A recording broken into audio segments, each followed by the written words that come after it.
Bonjour tout le monde, bienvenue à nos cours d'apprentissage de l'histoire de l'Afrique, notamment aujourd'hui dans la section consacrée donc aux empires et rois africains pendant la période précoloniale. Aujourd'hui, j'ai le plaisir de vous présenter deux grands royaumes de l'Afrique occidentale, à savoir les royaumes Bambara de Ségou et de Karta. Celui de Ségou et celui de Karta donc se situe dans l'actuel Mali, République du Mali. Avant de rentrer dans les cours, rappelons que les explications profondes des royaumes Bambara, de Karta et de Ségou sont très importantes pour resituer le contexte dans cette époque-là, notamment de la fin de la deuxième moitié du 19e siècle. Et puis, rappeler également que nous sommes dans un territoire où il y a eu de grandes civilisations auparavant et que ces royaumes de Bambara et de Karta tirent leurs origines des grands empires du Mali, du Songé, etc. Pour ce qui est des Bambara, ou qu'on appelle aussi les Bamana, dont le mot signifie ceux qui refusent d'être dominés, ils constituent l'ethnie la plus importante de la République actuelle du Mali. On les trouve aussi ailleurs, dans la sous-région. Donc au Mali, ils font plus du tiers de la population et font partie de la grande famille Mandé ou Mandeng. Le Bambara est une langue véhiculaire très parlée dans les grandes villes du Mali, comme Bamako, mais aussi un peu partout dans les zones d'implantation des Bambara. On peut même dire que le Bambara est en train de supplanter le français actuellement au Mali, parce que on voit très bien à la télévision malienne, dans les médias, et tous les gens s'expriment beaucoup en Bambara, et que même récemment, le Bambara a été désigné comme langue officielle, vraiment d'une place importante, au même titre que d'autres langues aussi du pays, et le français relégué à celle de langue de travail. La zone d'implantation principale des Bambara se situe dans l'ouest, notamment, je dis, les régions de Ségou, de Nyono, mais aussi on peut les trouver dans le Bélédougou, au nord de Bamako, limitrophe de la zone saharienne, mais aussi dans le Karta, entre Kita et Nyoro et Kolikoro, plus à l'est aussi vers Sikasso. Le peuple Bambara se divise en plusieurs clans dans cette mythique. Ce sont les diverses régions qu'ils occupent et occupent encore aujourd'hui, où on trouve ces mythologies, notamment par exemple à Ségou, dans le Bélédougou, Karta, à Bougouni. Et ces Bambara donc se distinguent un peu d'autres qu'on trouve ailleurs aussi, ou bien d'autres peuples mandés. Alors, commençons par le royaume de Ségou. L'histoire du royaume de Ségou nous est transmise à la fois par des sources orales, des djeli, griot, mandeng, ou griot Bambara si on veut, mais aussi par des sources écrites d'historiens universitaires maliens. Par exemple, Bakary Diarra a écrit un livre assez intéressant qui s'intitule Nyolangolo Diarra, fondateur du royaume dynastique de Ségou. On peut même citer l'immense livre de Maurice Condé, Ségou, un livre que j'ai eu le plaisir de lire dans ma jeunesse d'étudiant, et puis qui est un livre monumental écrit par une africaine de la diaspora. Je pense que Maurice Condé est des Antilles, mais il a fait un travail remarquable sur Ségou.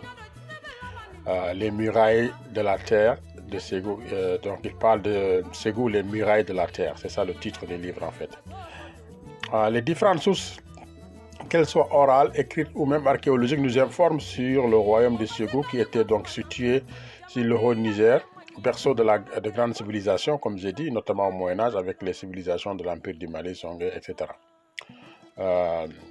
Au XVIIe siècle, l'un des descendants de Bara Mogolo, nommé Kaladian Koulibaly, dont le règne se situe entre 1652 et 1682, fonde le royaume de Ségou. On voit donc que c'est des royaumes qui ont pris leur expansion après la chute de l'Empire du Mali et du Songhai. Bien qu'étant une des forces dominantes dans la région, l'État de Ségou ne devient assez stable pour survivre qu'après la mort de son fondateur. Quelques décennies plus tard, vers 1712, son arrière-petit-fils, donc du nom de Mamari Biton Coulibaly, reprend le flambeau et établit le royaume Bambara au même endroit. Son fils Danfasari choisit la ville de Ségou Koro pour en faire sa capitale au début du 19e siècle, notamment dans les années 1820. Malgré ses exploits, il n'atteindra pas tous les objectifs fixés et il aura fallu attendre Mamari Coulibaly, connu sous le nom de Biton, qui va véritablement lancer l'expansion aussi, on va voir le royaume connaître une véritable expansion. Une des forces et réussites de Biton Coulibaly est d'avoir créé une puissante armée avec laquelle il allait réussir à soumettre d'autres peuples de l'actuel Mali comme les Soninké, les Massassi, qu'il bat, ou d'avoir pu repousser d'autres peuples de Karta voisins. Sa mort est suivie d'une période de troubles jusqu'à l'avènement d'Ongolo Diarra, fondateur de la dynastie de son nom. Ce dernier conquiert le Massina, Djéné et Tombouctou. Il pousse ses conquêtes vers le sud, notamment en pays Mossi, dans l'actuel Burkina Faso, où il est tué à la fin du 18e, donc où il est tué en 1787.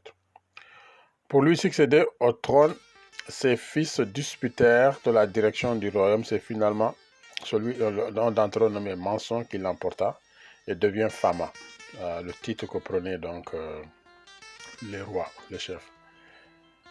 Il étend le royaume vers l'ouest, occupant le Bélédougou, le Karta. Son fils Da lui succéda, mais Ségou décline jusqu'à son occupation par le conquérant donc El Hadj Omar Tall en 1861. Ce dernier parti du Fouta sénégalais avait pour projet de conquérir un vaste État théocratique dans la religion du Sahel de la Savane, comparable à l'Empire turc-ottoman.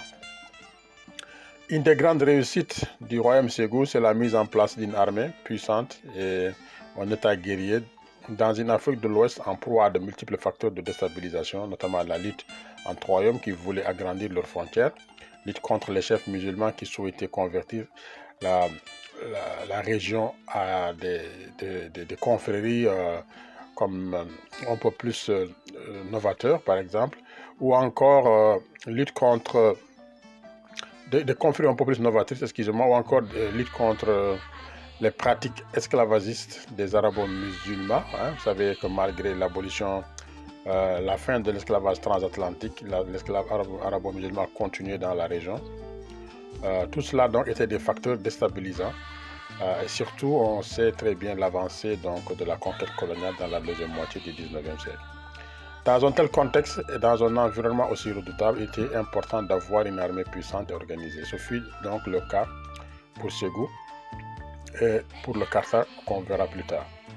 Donc pour ce qui est de son organisation politique, elle ressemblait beaucoup à celui d'une logique combative d'une armée bien organisée comme on l'a souligné. Cela est dû aux idéaux fondateurs du royaume qui vivaient un insoutenable rythme d'insécurité provoqué par les traites européennes, comme souligné aussi. En effet, les Européens, dans leur désir d'acquérir encore toujours plus d'esclaves à l'intérieur du continent, de les transporter par voie fluviale en passant par le Niger puis le fleuve Sénégal avant de les expédier à partir de Saint-Louis du Sénégal ou de Gorée, les envoyer dans les Caraïbes, dans les Amériques. Donc ils avaient opté, ces Européens-là, ces négriers avaient opté une stratégie de chaos. Ils firent tout pour, comment on appelle ça, pour multiplier les problèmes, les difficultés entre les royaumes, donc créant des guerres, fournissant des armes aux uns et puis pour affaiblir les autres et faciliter la capture des esclaves. C'est dans cette perspective qu'ils soutenaient certains royaumes contre d'autres, comme on sait toujours cette politique de diviser pour régner qui est encore aujourd'hui d'actualité. Ainsi, au royaume de Ségou, pour enlever des hommes destinés à la vente, on recourait au brigandage, que les populations appellent en langue bambara les Tegereya. Ces brigandages s'effectuaient sous deux formes: la Jodaya en petits groupes ou la Sobeli organisée en ton ou grand groupe. Cette pratique est loin d'être une exception au royaume de Ségou. On la retrouve partout en Afrique de l'Ouest et ailleurs dans les régions occupées par les Européens à l'époque en Afrique pour asseoir leur domination. Sur le plan social, le royaume de Ségou était aussi bien organisé et reposait sur des valeurs de solidarité et de courage. En effet, la royauté de Ségou tournait autour de dynasties qui étaient toutes réputées très dignes, courageuses, pétries de valeurs héroïques et honorables. Bien que le royaume de Ségou fut majoritairement composé de populations de l'ethnie Bambara, très répandue donc en Afrique de l'Ouest, il faut aussi rappeler que Ségou abritait d'autres ethnies comme les Peuls, les Dogons, les Minyanka, etc. Les Bambara de Ségou sont décrits non seulement par la tradition orale, mais aussi par les sources écrites africaines et européennes parfois, comme des peuples ayant de très grands principes sociaux en vigueur, mais aussi dotés de populations qui étaient très attachées à la vertu, aux valeurs morales et éthiques, comme le respect des souverains et des ancêtres, des aînés, l'hospitalité, la solidarité, qu'on traduit par le terme de Ndiatigia, ce qui est une très bonne chose d'ailleurs pour rendre un État ou un royaume stable. Dans la conscience collective des Bambara de Ségou, le pouvoir est considéré comme un don de Dieu, l'être suprême. Il le désigne d'ailleurs sous le nom de Mangala. Littéralement, ça veut dire l'éternel créateur de tout ce qui existe, qui demeure dans le ciel et échappe à l'intelligence humaine. Pour les Bambara, comme beaucoup d'autres peuples africains, adeptes des traditions religieuses, en tout cas qui les ont gardées malgré l'islamisation ou la christianisation, c'est ce maître suprême qui donne le pouvoir, et il faut donc accepter et respecter le pouvoir qu'il a donné au roi et respecter les autorités des ancêtres et des aînés. La force de Ségou reposait également sur une structuration sociopolitique composée au sommet de la hiérarchie par le roi, suivi des Tondjons. Les Tondjons en langue bambara, ce sont les soldats ici, ou bien les hommes libres, les Nyamankala. Donc Tondjon, ça peut être l'équivalent des Tchedo, en fait des guerriers qui se battaient pour sécuriser le royaume en fait.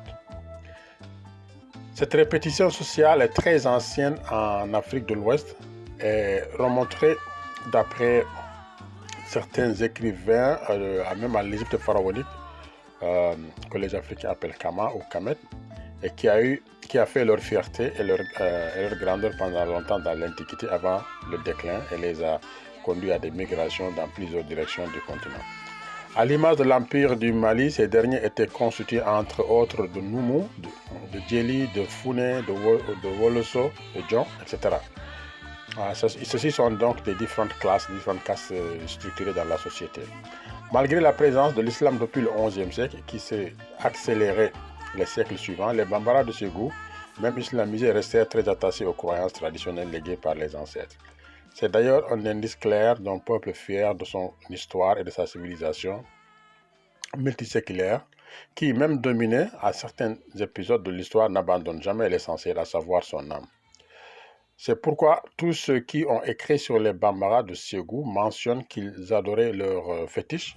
Ici, traduisons les mânes ancestraux, fétiche étant un terme que nous trouvons péjoratif, donc qui étaient donc censés les protéger, et que celles-ci constituaient des forces protectrices du royaume. Ces forces occultes y sommaient des comportements propres. Cette fierté des Bambara et leur attachement aux ancêtres sont restés, on peut dire, intacts malgré la nouvelle vague d'islamisation dans la deuxième moitié, ou en tout cas au XIXe siècle, il y a un renouveau du mouvement d'islamisation en Afrique. On a parlé dans nos cours précédents de l'empire Wassoulou de Samori, mais aussi de l'empire de Hadj Omar Tall. Donc là, nous sommes en phase d'un renouveau de l'islam dans la région ouest africaine, pour en faire des États capables de structurer les populations et de résister face aux menaces, en fait. Donc ça, c'était très important également pour comprendre ce qui est dans quel contexte se trouvait le royaume de Ségou. On voit bien donc que les valeurs de fierté, de dignité, de souveraineté et de résistance dont se réclament des milliers de Maliens et de Maliennes aujourd'hui, en ce XXIe siècle, n'est pas sorti de ex nihilo. Quand on a suivi ce que nous avons dit sur les empires du Mali, du Songhai, là on parle des royaumes Bambara, mais aussi il y en a d'autres royaumes dans le Mali et des empires. Si on voit toute cette histoire glorieuse, on comprend que la posture des Maliens actuellement en Afrique n'est pas quelque chose qui est sorti du néant. C'est très profond dans l'âme de plusieurs populations du pays. La soumission à l'autorité, l'équité des rois étaient au centre de l'éthique de Ségou. La réputation de chaque roi se mesurait à l'aune de sa bravoure qui symbolisait son intelligence, sa probité, sa fidélité aux mânes ancestraux. Il était fréquent de prêter un serment sur les mânes, d'ailleurs, à Ségou, on le faisait régulièrement. Cette situation a perduré pendant près de 2 siècles. C'est dans ce contexte que le 10 mars 1861, le conquérant El Hadj Omar Tall, selon qui les croyances traditionnelles des mânes ancestrales n'étaient pas acceptées dans l'islam, cibla les territoires Bambara de Karta et de Ségou et leur fit une terrible guerre et réussit à s'emparer de la ville de Ségou en 1862. Motivé par des raisons religieuses et non pour détruire et massacrer des civils innocents, le conquérant afficha aussitôt ses intentions de faiseur de paix. Il rassura les populations en les invitant à se convertir et à sa confrérie, la Tidjania, et à renoncer au fétiche ou manat traditionnel. Le 13 avril 62, poussant sa conquête plus loin, surtout mécontent de la décision du roi du Massina d'avoir accueilli celui de Ségou, Ali Diarra, et craignant que ce dernier constitue une base arrière dans le Massina pour ensuite conquérir Ségou, El Hadj Omar Tall part à la conquête du Massina et même vers Tombouctou. Avant de partir, il confie Ségou à son fils Ahmadou Tall, qui avait pour mission de continuer notamment le combat contre l'aristocratie Bambara qui contestait donc le pouvoir de El Hadj Omar. Les populations de Ségou, même vaincues par les troupes du nouveau conquérant, continuent de résister. Donc il y a il y a beaucoup de livres, des sources, il y a beaucoup d'écrits sur cette résistance de Ségou, sur les forces d'El Hadj Omar, avant que les troupes françaises n'entrent dans le jeu à la fin du 19e siècle.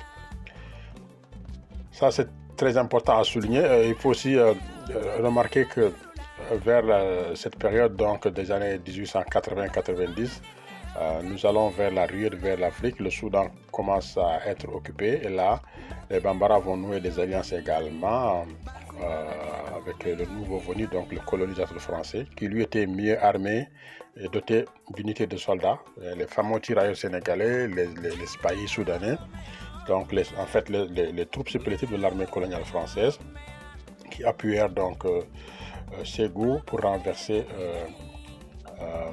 le nouveau pouvoir. Il a fallu donc beaucoup d'intelligence et de diplomatie d'Ahmadou Tall, qui parfois a signé des contrats avec Gallieni ou d'autres officiers français pour retarder les événements et éviter que tout soit détruit d'un seul coup.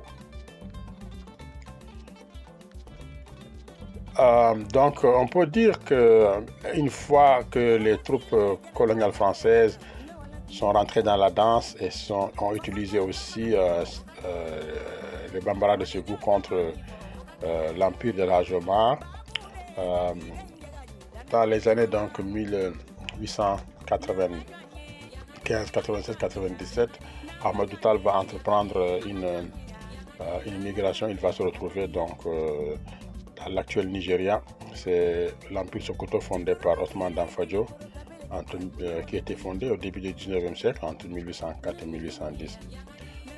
C'est vraiment cet épisode qui marque le début de la colonisation de Ségou par les Français. Et Ségou va être intégré dans la colonie du Soudan français et plus tard à l'AOF, l'Afrique occidentale française. Donc ceci, ça donne un panorama de ce qu'était le royaume de Ségou. Mais si on veut approfondir la question, il existe d'autres livres beaucoup plus en détail pour mieux comprendre l'histoire de Ségou. Maintenant, pour ce qui est du royaume de Karta, selon la légende, c'est deux frères dont les ancêtres donc sont des Bambara qui sont à l'origine des deux. L'un comme était à Ségou, l'autre va être celui de Karta. Leur installation, qui est datée de la première moitié du XVIIe siècle, a été traitée dans donc, la partie où je parle tout à l'heure de Ségou. La tradition orale Bambara du Karta confirme également ces informations en situant les débuts du royaume Karta vers la fin du XVIIe siècle, lorsqu'un petit-fils de Nyangolo nommé Massa, qui aurait vécu entre 1666 et 1710, un fermier célèbre décide de faire une alliance par le mariage de ses filles pour tisser des liens et accroître l'influence de son royaume. En effet, au lieu de marier ses fils à des princes, comme c'est souvent le cas dans les classes dirigeantes, dans les noblesses, en tout cas la haute classe, que ce soit en Afrique ou ailleurs, lui, il préféra les marier à des personnes de statut modeste, notamment des paysans qui composaient quand même la plus grande partie de la population de son royaume. Alors, par ce geste, il voulait simplement toucher le cœur des masses et se faire accepter plus facilement par les populations. En naissance de ces alliances, ces nouveaux gendres prêtèrent allégeance à lui, à sa cause. Une fois la confiance de ces populations donc acquise, il était pour lui plus facile de les convaincre à s'engager, par exemple, comme soldat dans son armée. Après l'agrandissement de son effectif de combattants, il lança des raids, des attaques qui attirèrent de forts guerriers et aventuriers. Massa prit la décision de les accepter à condition qu'ils prouvent leur savoir-faire à la fois militaire et agricole, car il voulait aussi, en même temps, après avoir occupé des territoires, encourager le développement économique de son royaume en misant grandement sur l'agriculture. C'est ce roi qui donna son nom à la dynastie des Massassi, par exemple. Et Massassi veut dire à la fois fils de Massa et descendant du roi. Donc les Massassi sont des Bambara, en réalité un groupe. Une fois son royaume bien établi, il fixa sa capitale à Sunsana. Cette ville lui servit de base de conquête car étant géographiquement bien positionnée. Mais vers le milieu du XVIIIe siècle, même tout ça on peut dire à partir du milieu du XVIIIe siècle et peut-être vers la fin dans la deuxième moitié, les Bambara de Ségou prennent et annexent la ville qui servait de capitale. Cet événement poussa les Massassi à se replier plus vers l'ouest. Et après quelques années difficiles, donc, ils essaient de se réorganiser. La victoire des armées du royaume voisin de Ségou s'explique par plusieurs facteurs, parmi lesquels le fait que les Massassi, bien qu'ayant les meilleurs titres de noblesse, par exemple, ils descendent de Nyangolo, le frère aîné. Leurs adversaires à Ségou ont le territoire le mieux situé autour du fleuve Djoliba, le Niger, poumon économique du Mali depuis la nuit des temps. Cet avantage avait permis au royaume de Ségou d'avoir une population beaucoup plus nombreuse, diverse, et de qualité, avec beaucoup de fermiers, de bergers, de marchands et de guerriers également, sans compter le compétent roi Biton Koulibaly à leur tête. Malgré cette défaite face au royaume du Karta, le royaume de Karta, donc face au royaume de Ségou, le royaume de Karta se redressa rapidement, recréant une nouvelle entité sous l'impulsion de Sirobo, vers 1760, avec Guémou pour capitale. Sirobo de la dynastie des Massassi mit une fin au mode de vie nomade. Il étendit le royaume qui redevint un pouvoir régional. Le royaume de Karta atteignit son apogée sous Bodian Moriba dans les années 1820-1830, qui restaura sa gloire d'antan en regagnant le territoire perdu. Mais la réussite la plus connue de Bodian est la paix qu'il négocia avec Ségou, mettant fin à une querelle de 3 décennies. À l'occasion du siège de la ville de Mourdia par Fulakoro, que Buton saisit l'opportunité de venir à la défense de son royaume et chercher les envahisseurs. Fulakoro est vaincu et capturé et meurt en prison. Les Massassis, pensant leur plaie, sont repoussés vers l'ouest sous le règne de Sey Coulibaly entre 1754 et 1758 et celui de Danibabo 58-62, 1758-1761. Le Karta devint semi-nomade. Le royaume se rétablit et regagna un peu de son pouvoir en pillant par exemple des nations un peu plus faibles, des royaumes un peu plus faibles des voisins. Le roi Moussa Kourabo lutta victorieusement contre les peuples du Fouta Toro.